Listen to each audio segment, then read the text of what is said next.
তো বন্ধুরা, আমরা প্রত্যেককে জানি যে একটা ভিডিওতে ভালো পরিমাণে ভিউজ নিয়ে আসতে হলে সেই ভিডিওটাকে আপলোড করার সময় সঠিকভাবে এসইও করতে হবে। এছাড়াও সেই ভিডিওটাতে একটা ক্লিকি থাম্বনেল এবং তার সঙ্গে একটা ক্লিকি টাইটেল সেই ভিডিওটাতে ব্যবহার করে আপলোড করতে হবে, তাহলে কিন্তু আমাদের ভিডিওতে ভিউজ আসবে। তো বন্ধু, এইভাবে একটা ভিডিওকে আপলোড করার পরে ঠিক আমরা দেখতে পারি যে 6 ঘন্টা 12 ঘন্টা অথবা একদিন দুদিন পরেও দেখি যে সেই ভিডিওটাতে যেটুকুনো ভিউজ আসছে, কিন্তু তারপরে আমরা কি দেখতে পারি যে সেই ভিডিওটাতে ভিউজটা হঠাৎ করে একদম থেমে যাচ্ছে, সেই ভিডিওটাতে ইউটিউব অ্যালগোরিদম ইমপ্রেশনটা দিচ্ছে না বলে। তো বন্ধুরা, এই যে একটা ভিডিওকে সঠিকভাবে আপলোড করছি, ক্লিকি থাম্বনেল টাইটেল এছাড়াও সেই ভিডিওটাতে সঠিকভাবে এসইও করে, তারপরে কেন একটা ভিডিও 6 ঘন্টা 12 ঘন্টা অথবা একদিন দুদিন পরে সেই ভিডিওটাতে ইউটিউব অ্যালগোরিদম ইমপ্রেশন দেওয়াটা বন্ধ করে দিচ্ছে এবং সেই ভিডিওতে কিন্তু ভিউজটা একদমই থেমে যাচ্ছে? তো বন্ধুরা, এর পিছনে কিন্তু একটাই কারণ রয়েছে যে একটা ভিডিওকে আমরা সঠিকভাবে আপলোড করছি, সেই ভিডিওটাতে সঠিকভাবে এসইও করছি, ক্লিকি থাম্বনেল ব্যবহার করছি, ক্লিকি টাইটেল ব্যবহার করছি, কিন্তু তারপরে আমরা কি দেখতে পাচ্ছি সেই ভিডিওটাতে ভিউজ থেমে যাচ্ছে একটা সময়। এর কারণ হচ্ছে আমরা একটা ভিডিওকে আপলোড করার পরে সেই ভিডিওটার দিকে আমরা কোনো ফোকাসটা রাখি না বলে, সেই ভিডিওটা সম্পর্কে আমরা ভুলেই যাই, সেই ভিডিওটাতে আমরা এই 3টা কাজ করি না বলে কিন্তু আমাদের সেই ভিডিওটাতে ইউটিউব অ্যালগোরিদম ইমপ্রেশন দেওয়া বন্ধ করে দেয়, আর যেই কারণে কিন্তু ভিউজটাও আসা কিন্তু একদম স্টপ হয়ে যায়। তো বন্ধুরা, এমন কি 3টা কাজ করতে হবে একটা ভিডিও আপলোড করার 6 ঘন্টা 12 ঘন্টা অথবা হতে পারে একদিন পরে যদি কোনো ভিডিওতে ভিউজ থেমে যায়। এছাড়াও যদি আপনার কোনো এমনও পুরনো ভিডিও থেকে থাকে যেই ভিডিওটাতে আপনি ভিউজ আনতে যাচ্ছেন, সেই ভিডিওটাও কিন্তু চলা স্টার্ট করে দিয়ে দেবে, সেই ভিডিওতে কিন্তু ভিউজ আসা স্টার্ট হয়ে যাবে, ইউটিউব অ্যালগোরিদম নতুন করে কিন্তু ইমপ্রেশন দেওয়া স্টার্ট করবে নতুন নতুন অডিয়েন্সের কাছে। তো তার জন্য কিন্তু বন্ধু আপনার সেই ভিডিওতে এই 3টা গুরুত্বপূর্ণ কাজ করতে হবে, যেটা কিনা আজকের ডেটে প্রত্যেকটা বড় বড় ক্রিয়েটাররা করে এবং যাদের জানা রয়েছে তারাও কিন্তু এই 3টা সিক্রেট ট্রিক্স ব্যবহার করে। আর যেই কারণে কিন্তু তাদের ভিডিওতে, বা আমার ভিডিওর কথাও যদি বলি, আমার ভিডিওতে কিন্তু ভিউজটা কিন্তু থেমে থাকে না। ইউটিউব অ্যালগোরিদম সব থেকে কম ইমপ্রেশন হলেও কিন্তু আমার ভিডিওতে ইমপ্রেশন দিবেই দিবে, আর প্রত্যেকটা ক্রিয়েটার ভিউজ আনার জন্য কিন্তু এই কাজটা কিন্তু করে থাকে একটা ভিডিওকে আপলোড করার পরে। তো বন্ধুরা, এমন কি 3টা গুরুত্বপূর্ণ কাজ যেটা কিনা আপনাকে একটা ভিডিও আপলোড করার 6 ঘন্টা 12 ঘন্টা হতে পারে একদিন পরে অবশ্যই আপনার সেই ভিডিওটাতে করতে হবে। তো চলুন আজকের এই ভিডিওতে শেয়ার করব। তার আগে বলবো ভিডিওটাতে অবশ্যই একটা লাইক করবেন, আর ভিডিওটার মাধ্যমে যদি চ্যানেলে প্রথমবার ভিজিট করে থাকেন চ্যানেলটাকে অবশ্যই সাবস্ক্রাইব করে নিয়ে নেবেন নেক্সট ইউটিউব রিলেটেড ভিডিওগুলিকে দেখতে হলে। তো বন্ধুরা, আপনার সেই ভিডিওটাতে এমন কি 3টা কাজ করতে হবে, সেটা কিন্তু আপনার ওয়াইটি স্টুডিওটা খুললেই কিন্তু আপনি দেখতে পারবেন, বুঝতে পারবেন। তার জন্য আমি আমার ওয়াইটি স্টুডিওটাকে ওপেন করে নিচ্ছি, আর ওয়াইটি স্টুডিওটা ওপেন করার পরে একটা এক্সাম্পলের জন্য আমি একটা ভিডিওকে সিলেক্ট করে নিচ্ছি। ঠিক আছে, এই কন্টেন্ট সেকশনে দেখতে পাচ্ছেন আমি একটা ভিডিওকে সিলেক্ট করে নিচ্ছি। আর এই ভিডিওটার বর্তমান যদি আমি অ্যানালিটিক্স আপনাকে শো করাই, ঠিক আছে, আর ভিউজটা যদি আমি আপনাকে দেখাই যে ভিউজ আসছে কিনা, তাহলে আপনি কি দেখতে পাচ্ছেন যে আমার এই ভিডিওটাতে কিন্তু এখনো ভিউজ আসছে। লাস্ট 48 ঘন্টার মধ্যে কিন্তু একটা ভিউজ এসছে কোথার থেকে, ইউটিউব সার্চ থেকে।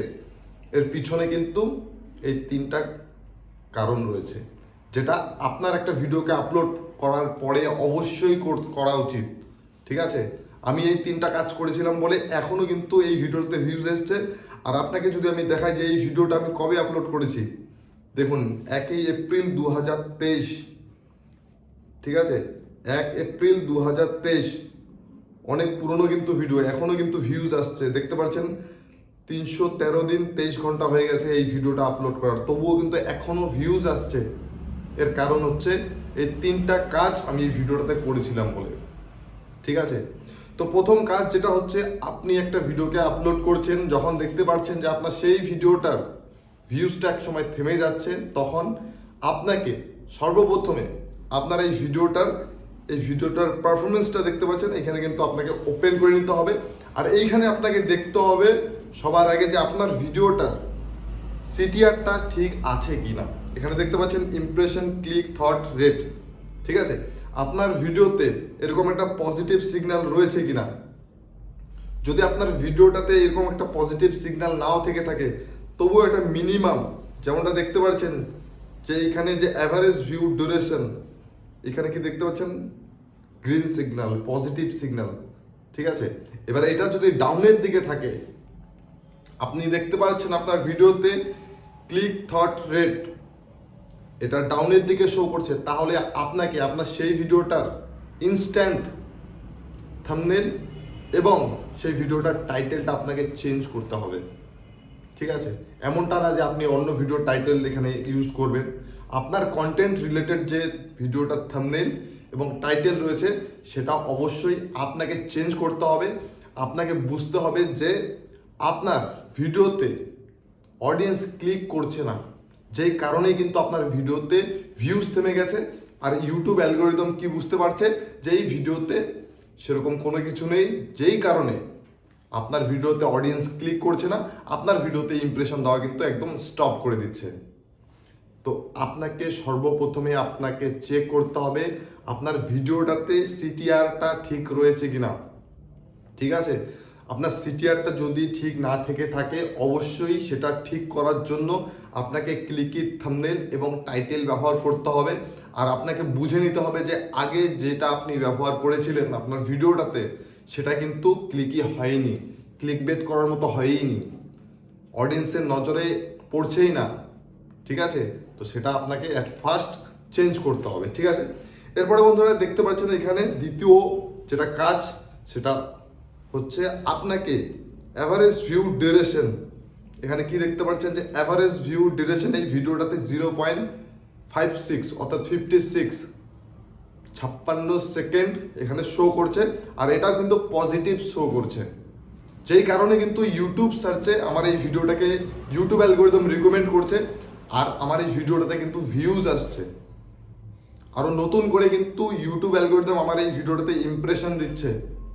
তো আপনাকে এটাও চেক করতে হবে যে আপনার ভিডিওটাতে এই অ্যাভারেজ ভিউ ডিউরেশন ঠিক আছে কিনা। তো এইখানে যদি আপনি বন্ধু ক্লিক করেন, তাহলে আপনি দেখতে পারবেন এঙ্গেজমেন্ট অপশনটাতে, এখানে আপনি দেখতে পারবেন যে অ্যাভারেজ ভিউ ডিউরেশন, ঠিক আছে। আপনার যে ভিডিওটা রয়েছে, আপনার ভিডিওটাতে অ্যাভারেজ কতটা ওয়াচ টাইম থাকা উচিত। দেখতে পাচ্ছেন যে অ্যাভারেজ ভিউ ডিউরেশন এখানে কতটা 56 শো করছে, এটা পজিটিভ আছে আমার ভিডিওটাতে। আর এইখানে টাইপিক্যাল যে অপশনটা রয়েছে, এটাই হচ্ছে আসল বিষয়, যে আপনার ভিডিওটাতে অ্যাভারেজ ভিউ ডিউরেশন কতটা মেনটেন করতে হবে, কতটা টাইম মেনটেন করতে হবে। এখানে দেখতে পাচ্ছেন যে 38 সেকেন্ড থেকে 59 সেকেন্ড, এই টাইমটার মধ্যে যদি আপনার ভিডিওটাতে অ্যাভারেজ ভিউ ডিউরেশন এটা যদি মেনটেন হয়, তাহলে কিন্তু আপনার সেই ভিডিওটাকে ইউটিউব অ্যালগোরিদম ইমপ্রেশন দেবে, তাতে আপনার ভিডিওতে ভিউজটা কিন্তু আসার সম্ভাবনা থাকছে। এবার আপনি যদি দেখতে পাচ্ছেন যে আপনার কোনো ভিডিওতে এই যে অ্যাভারেজ ভিউ ডিউরেশন এটা টাইপিক্যালের মধ্যে নেই, মনে করুন 38 সেকেন্ড এখানে মিনিমাম শো করছে, ম্যাক্সিমাম শো করছে 59 সেকেন্ড, ঠিক আছে। এবার যদি 38 সেকেন্ডের নিচে যদি থাকে, তাহলে কিন্তু আপনার ভিডিওটাতে অ্যাভারেজ ভিউ ডিউরেশন সেটা কিন্তু নিচের দিকে অর্থাৎ ডাউন শো করবে। তো সেটা কিন্তু আপনাকে মেনটেন করতে হবে। এবার আপনি যদি অন্যান্য ফোন দিয়ে আপনার সেই ভিডিওটাকে একটু ওয়াচ করেন, ফুল ওয়াচ করেন, তাতে আপনি দেখতে পারবেন যে আপনার ভিডিওটাতে একটা নতুন করে কিন্তু অ্যাভারেজ ভিউ ডিউরেশন একটা আপডেট আসবে। আর আপনি দেখতে পারবেন যে আপনার ভিডিওটাতে যে টাইপিক্যাল একটা অ্যাভারেজ ভিউ ডিউরেশন সেটা মেনটেন হচ্ছে কিনা। যদি তারপরেও আপনি দেখতে পাচ্ছেন যে আপনার অডিয়েন্সের মাধ্যমে ভিউজ আসছে, আপনার সেই ভিডিওটাতে টাইপিক্যাল ওয়াচ টাইম অর্থাৎ টাইপিক্যাল অ্যাভারেজ ভিউ ডিউরেশন এটা মেনটেন হচ্ছে না, তাহলে আপনাকে বুঝতে হবে যে আপনার কন্টেন্টটাতে কিন্তু কোনো রকম ভুল আছে, যেই কারণে কিন্তু অডিয়েন্স আপনার ভিডিওটাতে থাকছে না। আর আপনার ভিডিওটার কিন্তু অ্যাভারেজ ভিউ ডিউরেশনটা কিন্তু ইনক্রিজ হচ্ছে না। তো সেক্ষেত্রে যদি এরকমটা হয়ে থাকে যে আপনার ভিডিওতে এই যে typical average view duration maintain হচ্ছে না, তাহলে আপনাকে বুঝে নিতে হবে যে আপনার কন্টেন্টটাতে সেরকম কোনো ভুল রয়েছে, যেই কারণে কিন্তু অডিয়েন্সের বেশিক্ষণ থাকছে না, আর যেই কারণে কিন্তু আপনি আপনার ভিডিওটাতে ওয়াচ টাইম পাচ্ছেন না। তো সেজন্য আপনাকে দেখতে হবে, বুঝতে হবে, এরকমটা যদি হয়ে থাকে আপনার কন্টেন্টটাকে চেঞ্জ করতে হবে, আপনার যে কন্টেন্ট তৈরি করার স্ট্র্যাটেজি সেটা কিন্তু চেঞ্জ করতে হবে, ঠিক আছে? তাহলে আপনি বুঝতে পারলেন যে দ্বিতীয় কোনটা কাজ যেটা আপনার একটা ভিডিওতে করা উচিত, যেটা না করলে আপনার ভিডিওতে কিন্তু কখনোই ইউটিউব অ্যালগরিদম ইমপ্রেশন দেবে না, আর আপনার ভিডিওতে কিন্তু ভিউজ আসার স্টপ হয়ে যাবে, ঠিক আছে? তো এছাড়াও বন্ধুরা এখানে তৃতীয় যেটা কাজ রয়েছে, আপনারা একটা ভিডিওকে আপলোড করেন, তারপরে কিন্তু আপনারা দেখেন না যে একটা ভিডিওতে কোথা থেকে ভিউজ আসছে, ঠিক আছে? তো এটা কিন্তু আপনাদের একটা ভিডিওর অ্যানালিটিক্স চেক করা উচিত যে একটা ভিডিওকে আপলোড করছেন 6 ঘন্টা পরে বা 12 ঘন্টা পরে বা একদিন পরে আপনাকে দেখতে হবে যে আপনার ভিডিওটাতে কোন ট্রাফিকের মাধ্যমে ভিউজ আসছে, ঠিক আছে? তো এইখানে কি দেখতে পাচ্ছেন যে how viewers feel this video, আমার এই ভিডিওটা কিন্তু সব থেকে বেশি ইউটিউব সার্চ থেকে ভিউজ আসছে, ঠিক আছে? তো এই ক্ষেত্রে যদি আপনি চান যে ইউটিউব সার্চে আরও ভালো র্যাঙ্ক করুক, তাহলে আপনাকে একটা কাজ করতে হবে। সেই কাজটা হচ্ছে আপনাকে দেখতে হবে যে এই যে ইউটিউব সার্চ টার্ম, এই অপশনটাতে কোন কোন কিওয়ার্ডসের মাধ্যমে আপনার অডিয়েন্সরা আপনার ভিডিওটাকে খুঁজে পাচ্ছে, এই কিওয়ার্ডসগুলো কিন্তু আপনাকে এখানে দেখতে হবে। এখানে ক্লিক করলে আপনি দেখতে পারবেন কোন কোন কিওয়ার্ডসের উপর কতগুলো ভিউজ আসছে। তো এইখানে আপনাকে এবার মেইন কাজটা করতে হবে। এইখান থেকে যখন আপনি দেখতে পারছেন যে এমন কোনো কিওয়ার্ডসের উপর কোনো অডিয়েন্স আপনার ভিডিওটাকে সার্চ করে ইউটিউবে দেখছে, তো তখন কিন্তু আপনাকে আপনার ভিডিওটাতে বুস্ট করার জন্য এই যে দেখতে পাচ্ছেন কিওয়ার্ডসগুলো, প্রত্যেকটা কিওয়ার্ডসকে কিন্তু এবার কপি করতে হবে এখানে। তো এই প্রত্যেকটা কিওয়ার্ডসকে যখন আপনি কপি করে নেবেন, তারপরে আপনাকে লাস্ট আরও দুটো কাজ করতে হবে। আপনাকে এখান থেকে ব্যাক চলে আসতে হবে, তারপরে যে এই যে ভিডিওটা রয়েছে এই ভিডিওটার এডিট অপশনে আপনাকে চলে আসতে হবে, ঠিক আছে?